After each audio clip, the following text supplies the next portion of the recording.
Imagine this just for a moment. It's late at night, the kind of night when the wind drifts slowly across empty fields, brushing against the old bamboo fences as if whispering secrets only the dark can carry. Somewhere far away, in a small village lit by a single flickering bulb, you hear the hum of an old radio, one of those fragile little machines that's older than you, older than the world you thought you understood. And you're sitting there listening, not because you're searching for anything, but because something inside you senses that the world is not as quiet as this peaceful night suggests. Because tonight, something is different. You may not see it, you may not feel it, but a shift is happening quietly, relentlessly, beneath the surface of everything you believe is stable. People say there are four forces shaping the world in ways you and I were never meant to notice. One prints the money, one sells the debt, one controls the story you believe about value, and the last one is you, though you've never been told why. Strange, isn't it? To think that in a world full of supercomputers, satellites, and financial empires that trade trillions with a click, your role might matter more than you've ever imagined. Tonight, before the markets open, before the headlines break, before the analysts pretend to understand what's coming, I want to invite you to step into a different kind of story, one hidden behind numbers, charts, and the quiet desperation of nations trying to hold on to power. A story that begins not in Wall Street, not in Washington, but right here with you.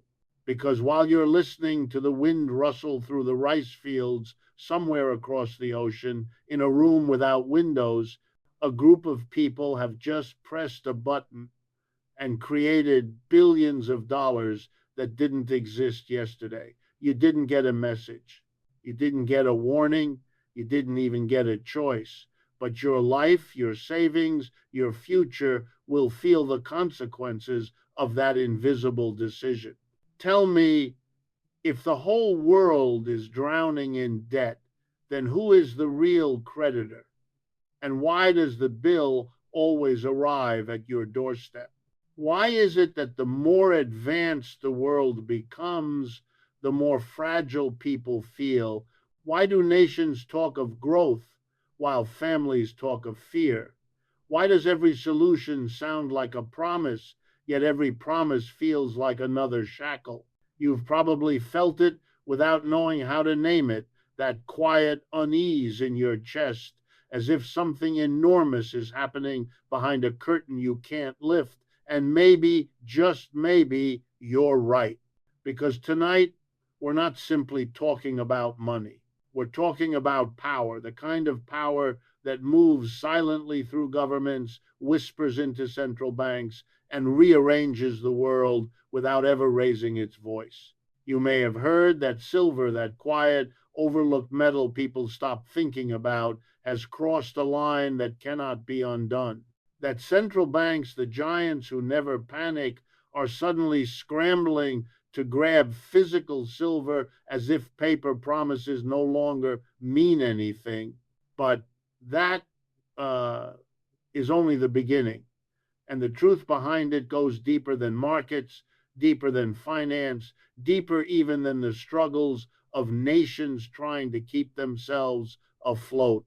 Before this night is over, you and I will walk through the very heart of the global system, the system that decides who prospers, who falls, and who gets forgotten.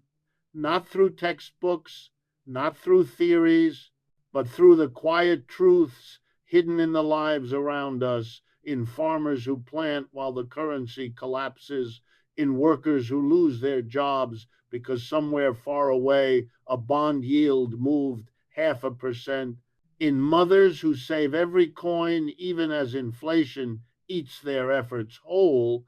So let me ask you one more question. As the night deepens, and the world beyond this quiet village grows restless.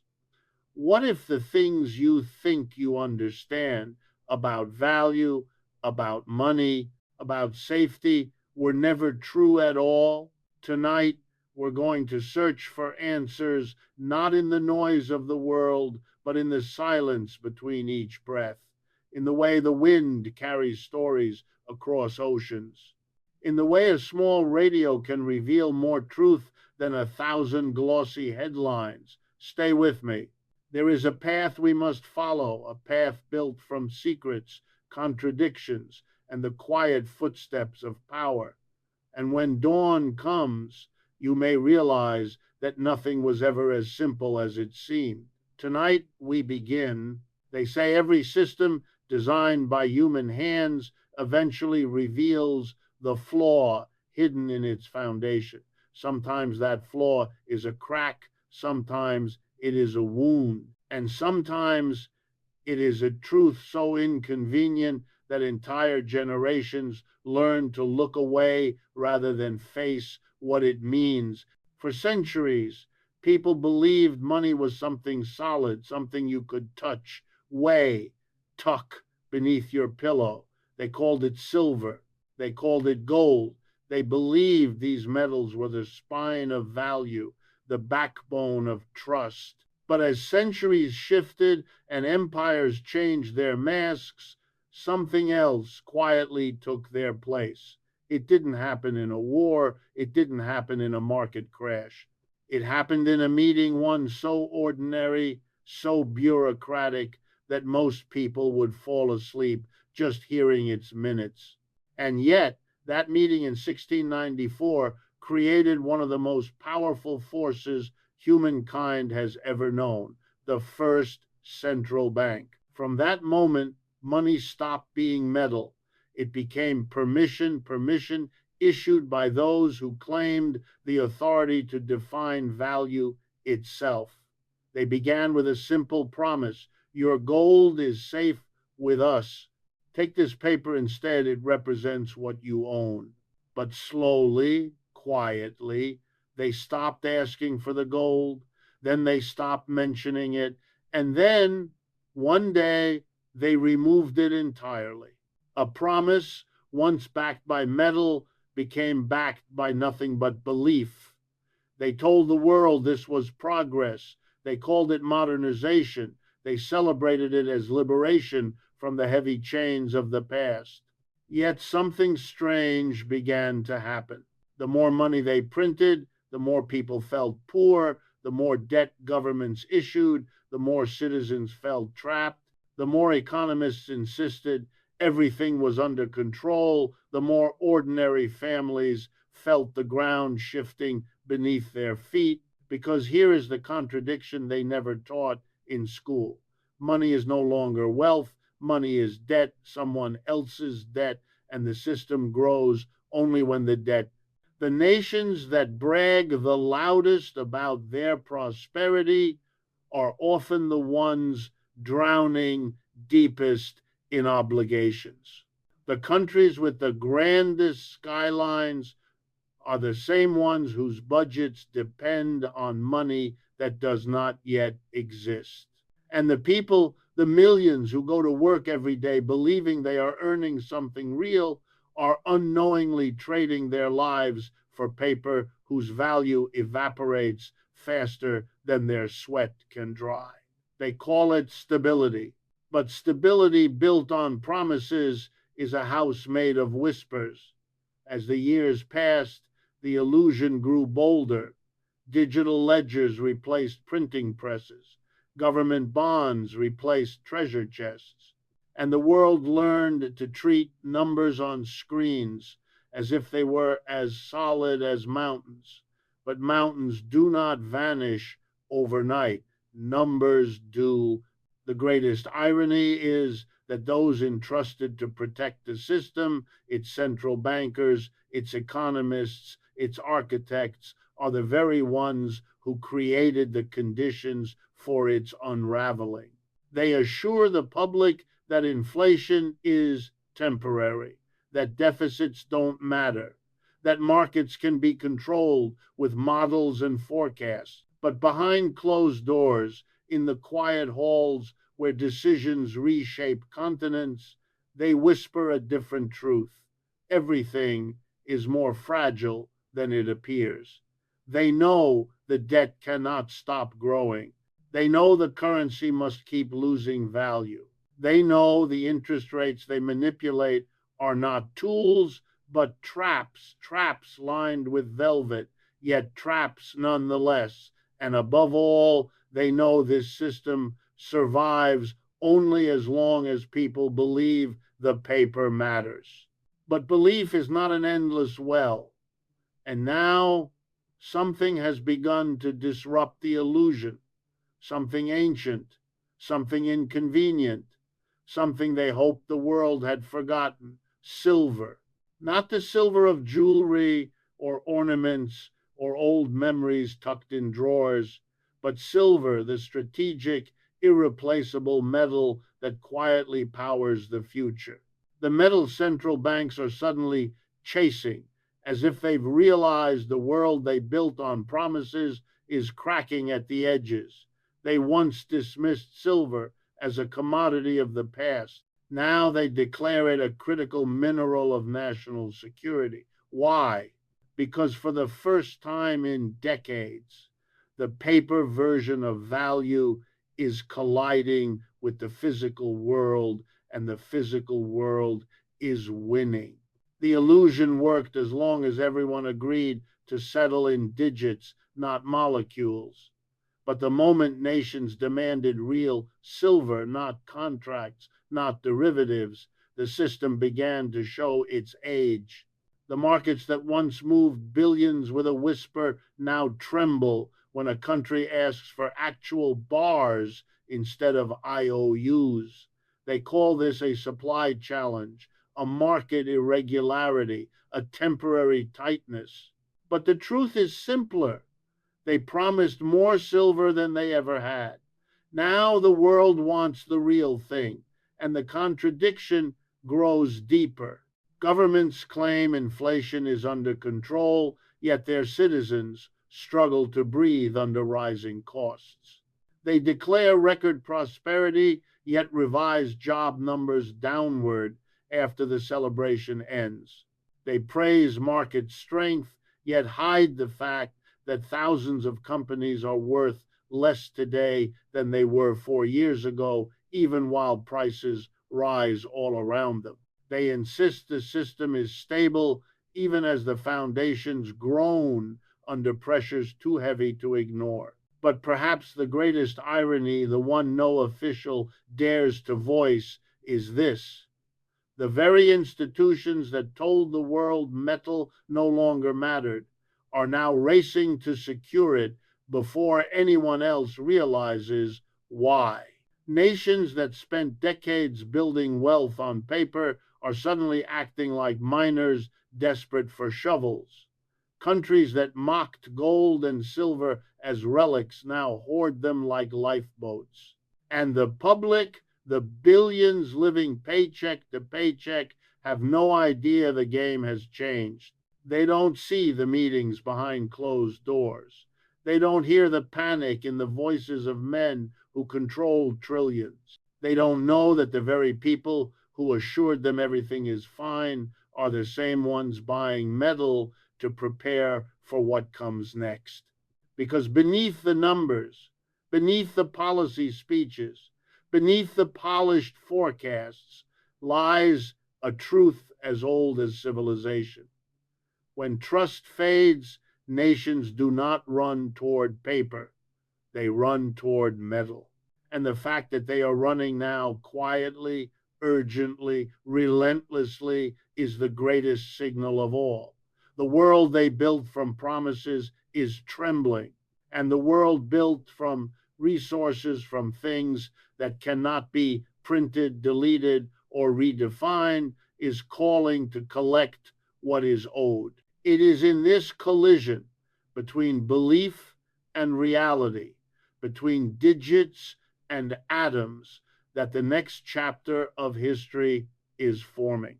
And as the cracks widen, the question they fear most emerges like a shadow rising behind them. If even the creators of the system no longer trust their own creation, then how long can anyone else believe in it? They knew it was coming long before the public felt anything.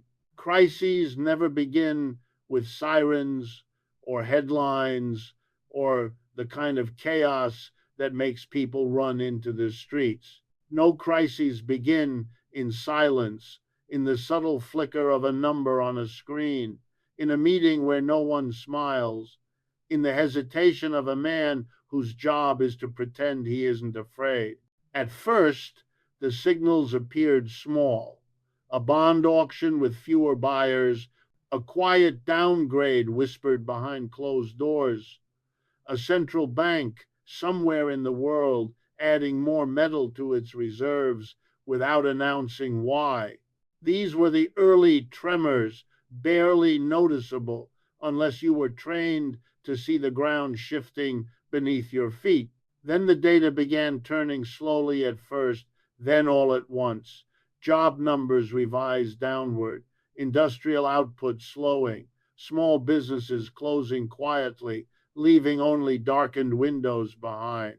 They tried to explain it away: temporary, seasonal, statistical noise. But the cracks deepened. They always do. The first to feel the pain were the small companies, the ones too ordinary to make headlines, but too essential to lose, the ones that form the skeleton of a nation's economy. As giants continued to rise on borrowed money and artificial valuations, the smaller bodies began to suffocate under the weight of rising costs, tightening credit, and consumers who no longer trusted tomorrow enough to spend today. The Russell 2000, the index that reflects the heartbeat of everyday commerce, flattened into a line as lifeless as a stopped pulse. Prices had climbed everywhere, yet these companies stood exactly where they were 4 years ago. In real terms, their value had collapsed, and with them, the dreams of workers whose lives depended on paychecks that no longer stretched far enough. But the markets kept pretending. They always pretend right up until the moment they cannot. The next shock came from the bond market, the place where governments borrow the future. Yields surged, auctions failed. Foreign buyers, the very investors who once propped up entire nations, began stepping back quietly, as if pulling their hands away from something too hot to hold. Officials called it a temporary imbalance. But the truth was written in the numbers. The world no longer believed the promises they were selling. Debt had grown too large, budgets too unrealistic, deficits too deep to cover with hopeful speeches. And when belief falters, borrowing becomes begging. Then came inflation, its ghost lurking in every supermarket aisle, in every utility bill, in every whispered argument between couples trying to figure out how to pay for the same life they had last year. Though officials insisted inflation was easing, people knew otherwise. They felt it each time they hesitated before picking up a grocery item, each time they opened a bill, each time they silently calculated what they'd have to give up next. Inflation is not a statistic. It is a feeling, a fear, a slow-burning panic that seeps into daily life until every decision becomes a negotiation with dread. But the most dangerous shift wasn't in the numbers, it was in confidence. Confidence is the invisible pillar that holds up entire nations. Once it cracks, everything above it trembles. Banks began restricting withdrawals, not loudly, not officially, but subtly. Processing delays, technical issues, temporary limits, and people, sensing something was off, began lining up earlier in the day. They did not shout, they did not panic. They simply waited quietly, anxiously, hoping the system would honor what it owed them. History shows that the moment the public begins to question their access to their own money, the clock on the system begins to tick. Meanwhile, the Federal Reserve faced a nightmare of its own design. They had raised interest rates to fight inflation, only to discover too late that the cost of servicing the national debt had exploded to catastrophic levels. Every tick upward drained the Treasury. Every pause risked losing control of prices. Every move carried consequences no one wanted to face. For the first time in modern history, analysts whispered about a split vote inside the Federal Reserve, a tie, a deadlock, a moment where the most powerful monetary institution on earth would find itself unable to act at all. A central bank in paralysis is not a bank. It is a fuse. Markets hate uncertainty. They fear indecision. And now, the very institution tasked with steering the economy had lost its compass. The paralysis spread outward like cracks in ice. Commodities surged. Currencies shook. Foreign governments quietly shifted reserves away from the dollar, not enough to cause a panic, but enough to signal they no longer trusted the system they had once upheld. And beneath it all, the petrodollar, once the unshakable foundation of global power, was dying. Nations began settling oil in other currencies, some in yuan, some in rupees, some in barter agreements invisible to the Western eye. Once the world no longer needs a nation's currency to buy energy, that nation faces a reckoning deeper than any recession. But the most alarming rupture, the one no economist dared to say aloud, was happening in the physical world.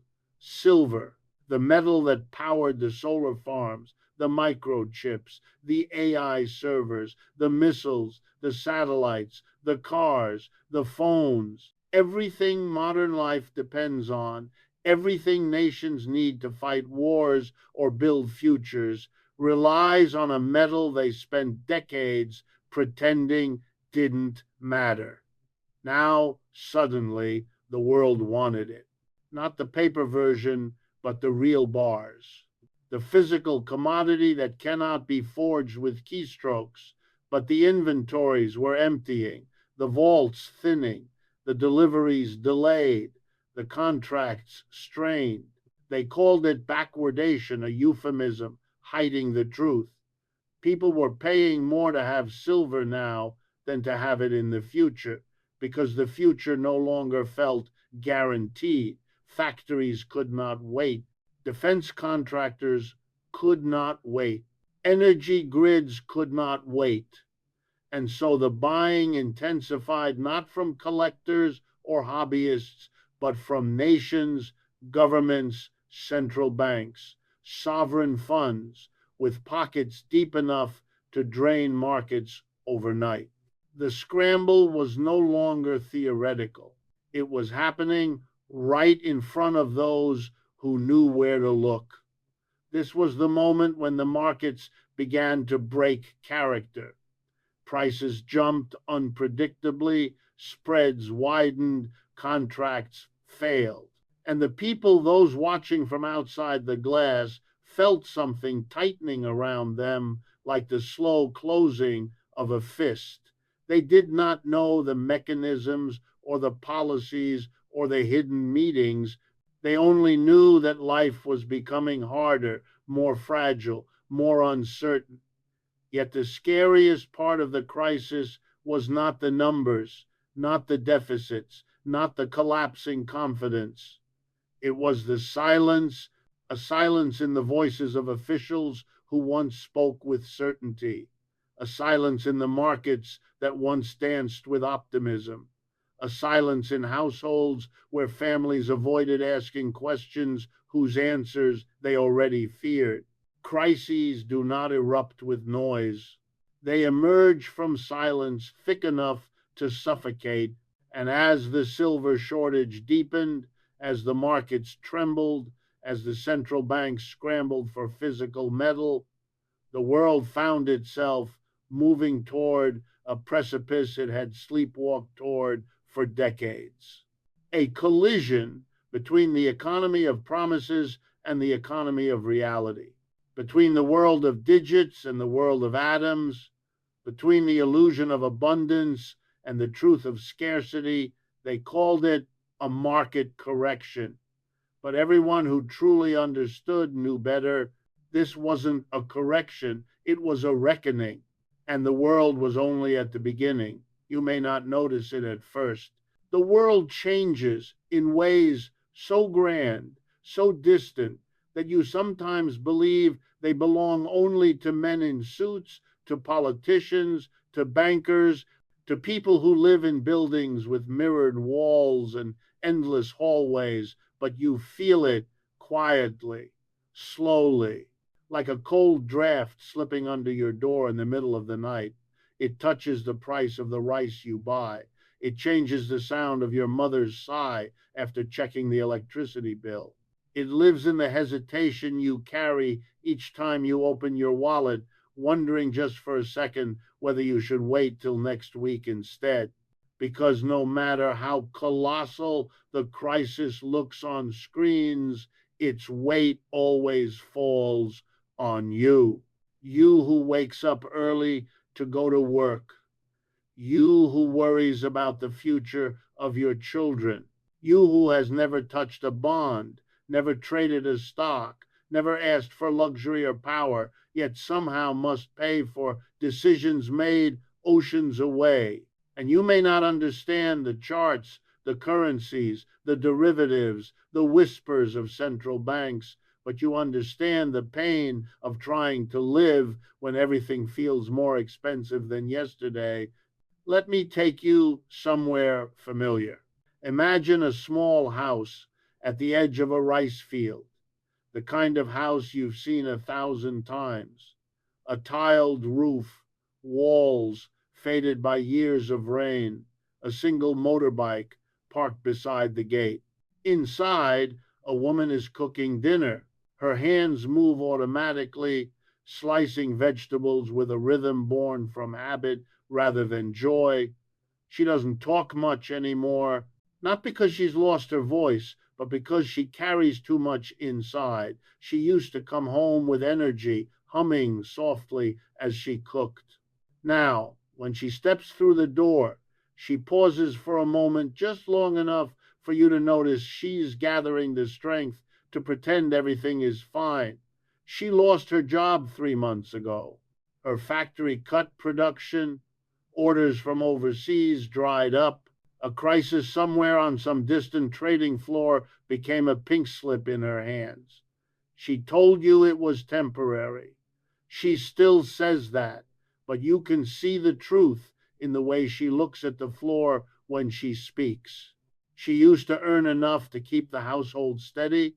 Now, each day she tries to stretch the groceries a bit further to make one pot of soup last 2 meals instead of one. And when she lies down at night, she listens to the ceiling fan groaning above her, counting the rotations as if each one might calm the storm inside her chest. She's not alone. Somewhere else in an apartment in Bin Duong, a man sits on the balcony after his shift, staring at the industrial skyline glowing orange in the distance. He works in a furniture factory. He used to earn enough overtime to save a little each month. Now, overtime is gone. Orders are down. His managers tell him everything depends on demand from foreign markets. He doesn't know what that means. All he knows is that he wakes every morning afraid his job will disappear like so many others. Has stopped dreaming of buying a small piece of land, stopped talking about marriage, stopped saving for the motorbike he once promised his younger brother. He no longer makes plans for the next 5 years. He only tries to survive the next 5 days. And somewhere deeper in the countryside, under the dim glow of a kerosene lamp, an elderly farmer sits alone on a wooden stool. Outside, crickets sing in chorus, and the night feels like it always has warm, full of wind, sliding across the rice paddies. But his world has changed. He sells rice, yet he cannot afford to buy his own. He grows food, yet he is not sure he can eat well this season. Prices of fertilizer climbed, fuel jumped, tools became more expensive. And when he finally takes his harvest to sell, the buyers tell him the same line: global markets are unstable, prices must drop. He is caught in a contradiction too cruel for words. The earth beneath his feet provides for nations, yet he lives with less every year. And then there is you. Yes, you. Because even if you try to pretend you're not affected, you feel the shift in your own quiet ways. You feel it when the cost of milk rises again. You feel it when the bus fare takes a bigger bite from your morning pay. You feel it when your parents ask fewer things of you, not because they need less, but because they don't want to burden you. You feel it when you lie awake at night wondering if the life you imagined, the one you built in your mind when you were younger, more hopeful, more naive, is drifting out of reach.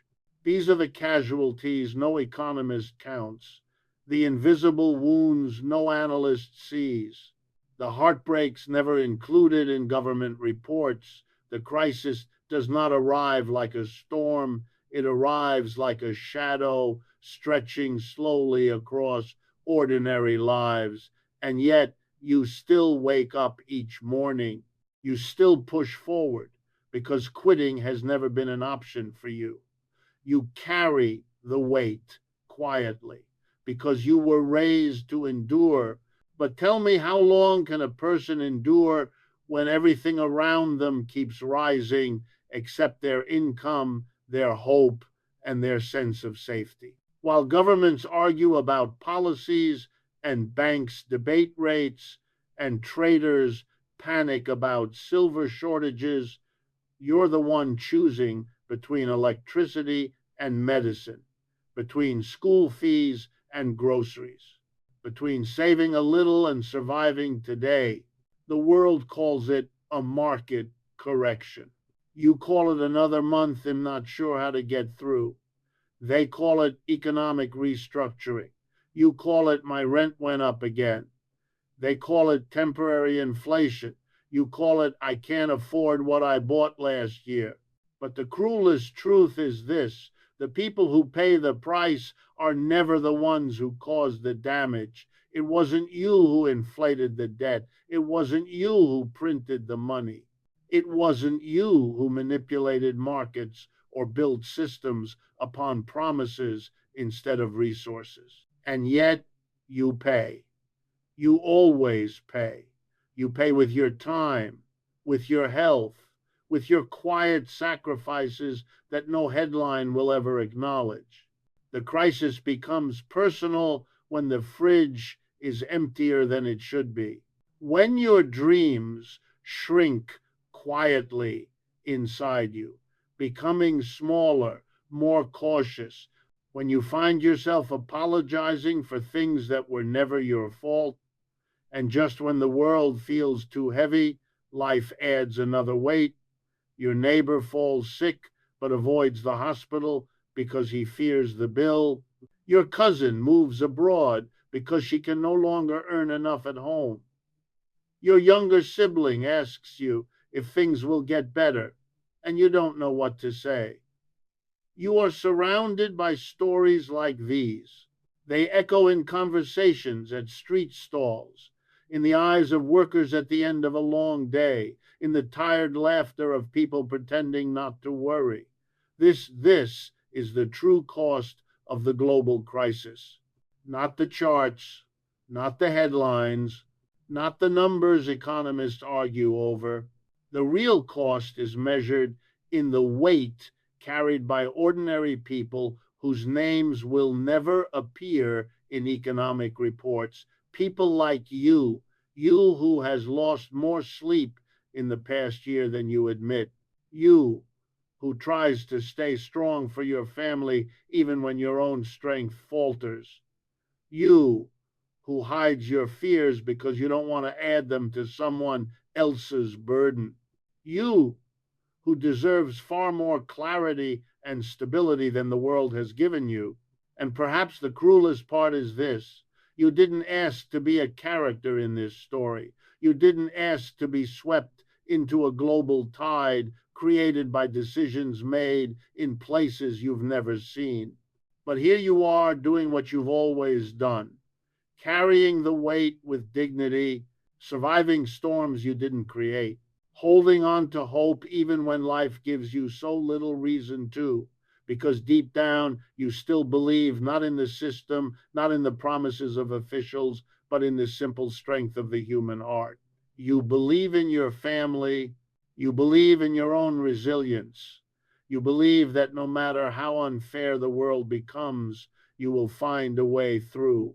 And that belief, quiet, stubborn, unbreakable, is the one thing the crisis cannot take away from you. I've been sitting here for a while now, listening to the soft hum of the night and letting everything settle inside me, the numbers, the stories, the weight of what this world has become. And as the wind slips through the window, brushing gently against my shoulder, I realize something I've always known but rarely had the courage to name. The world out there moves fast, too fast. Markets rise, economies crash, currencies shift, and people scramble to adjust. Yet inside each of us, the truth moves slowly. It moves like the moon across a quiet sky, like water finding its way through stone, like a thought we've carried for years but never fully understood. And tonight, as I let my mind wander back through everything we've seen, the fear, the struggle, the weight that ordinary people must bear, I begin to see the shape of something deeper, something that doesn't belong to governments or markets, but lives quietly in the hearts of those who keep walking despite it all. There is a strange irony in watching the world chase numbers while forgetting the meaning behind them. A nation celebrates GDP growth, yet its people feel poorer. Analysts praise market rallies, yet workers lose their jobs. Officials declare stability, yet families count coins at the end of the month.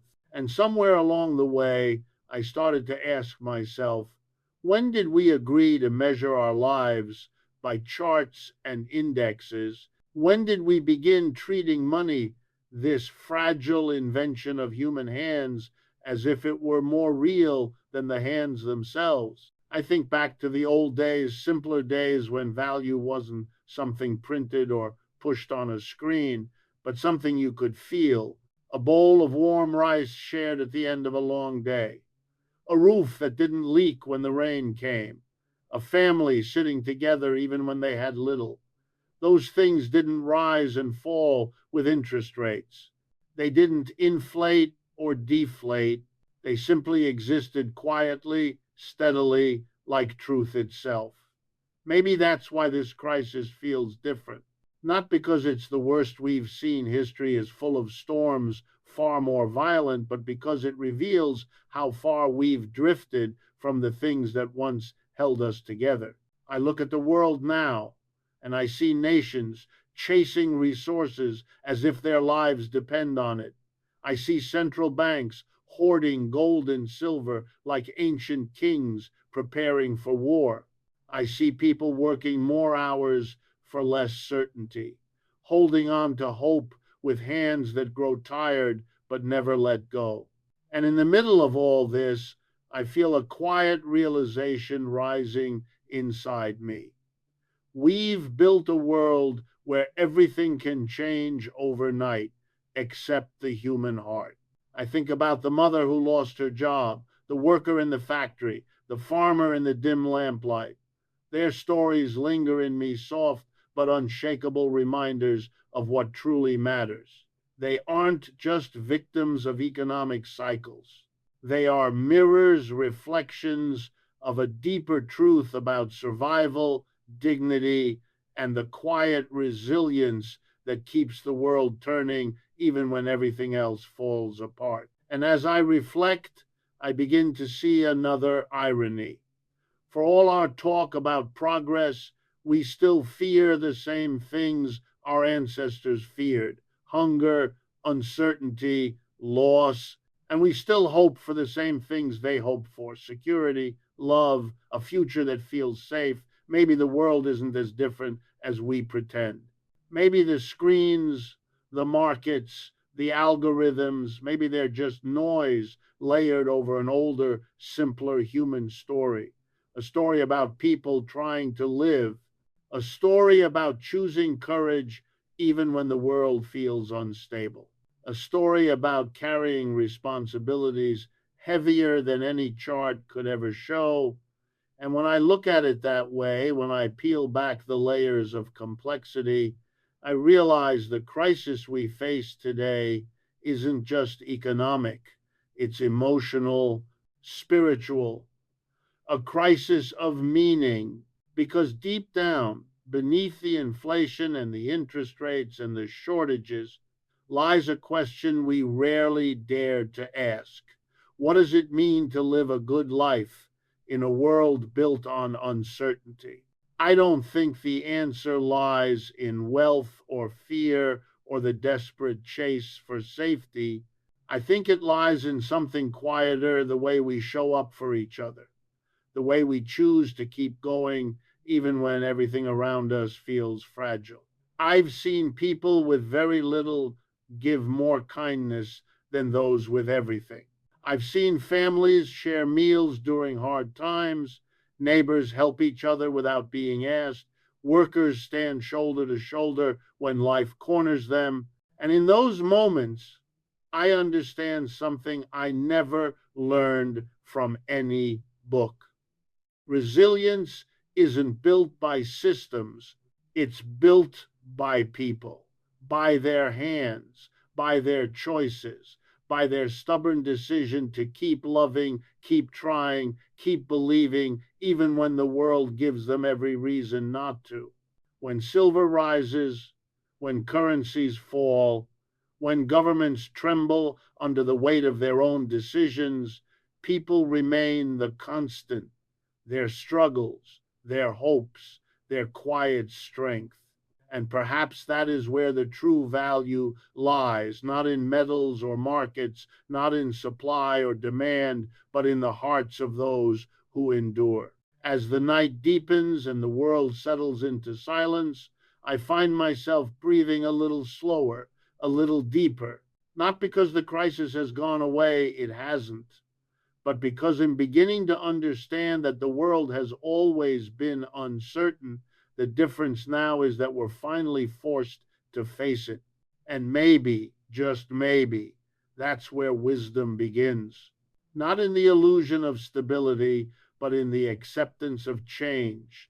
Not in the chase for more, but in the clarity of knowing what truly matters. And as I sit here listening to the distant sound of the wind brushing against the fields, I feel something I haven't felt in a long time: a small, steady understanding that whatever tomorrow brings, I am not alone in it. None of us are. We carry the same fears.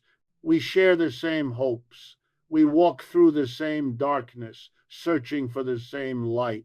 And in that shared journey, quiet, fragile, human, perhaps, we find the one truth that cannot be shaken by markets or crises or the vanishing value of paper: that life, in all its uncertainty, is still worth living when we live it together.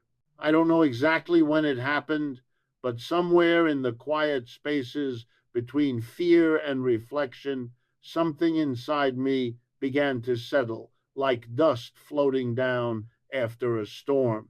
Not because the world has become less uncertain or because the problems have gone away. They're still there, still shifting, still testing the edges of our strength. But something has changed in the way I see them. Maybe that's what awakening really feels like. Not an explosion of clarity, not a sudden moment of revelation, but a slow unfurling, a gentle widening of the heart that allows a new kind of truth to enter. As the sun begins to rise in my mind, and the darkness of all those worries pulls back a little, I start to notice the simplest truth of all.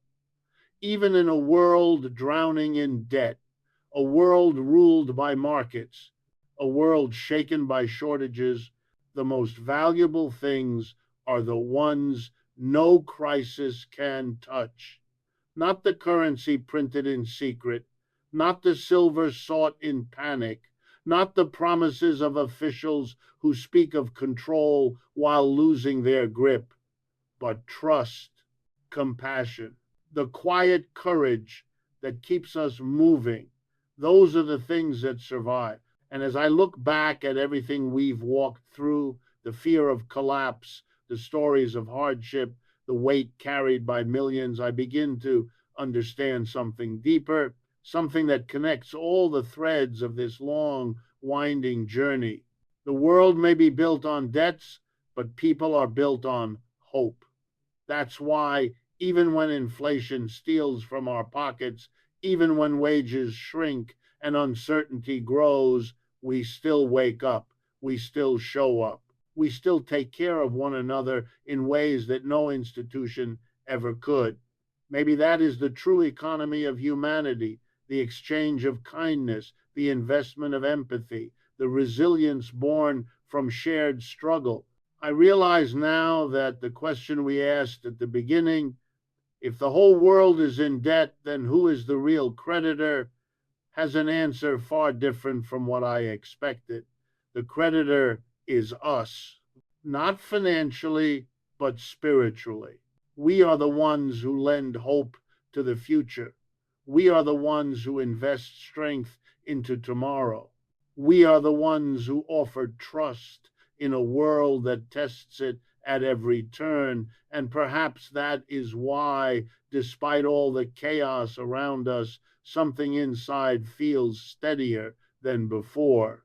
Not because we're protected from hardship, but because we finally understand where our real security comes from. It does not come from government programs. It does not come from central bank policies. It does not come from markets that rise and fall like tides pulled by invisible moons. It comes from people, from the simple, stubborn truth that we take care of one another, that we endure, that we learn to bend without breaking. And as I let these thoughts settle, I begin to see a different picture of the future, not the bleak, collapsing world painted by fear, but a world illuminated by the very things that crises cannot destroy. I imagine a morning where someone somewhere wakes up with less fear than the night before, a worker who finally gets a stable paycheck again, a mother who finds strength in the laughter of her child, a farmer who sees green shoots rising after a difficult season, a community that pulls together because they know unity is stronger than any storm. And I realize something beautiful.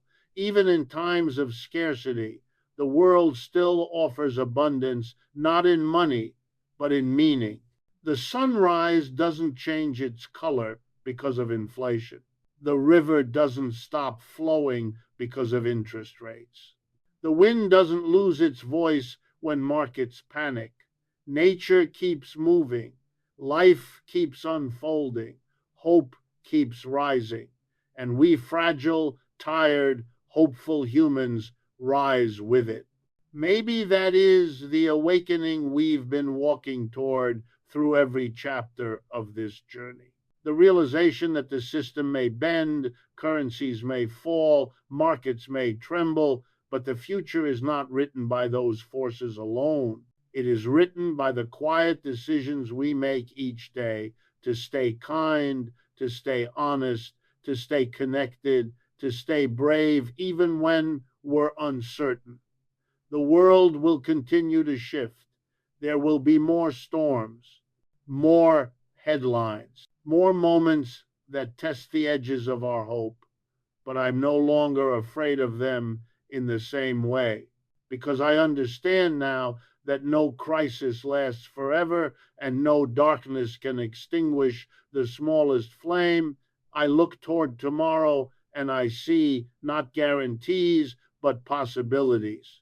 And for the first time in a long while, that feels enough.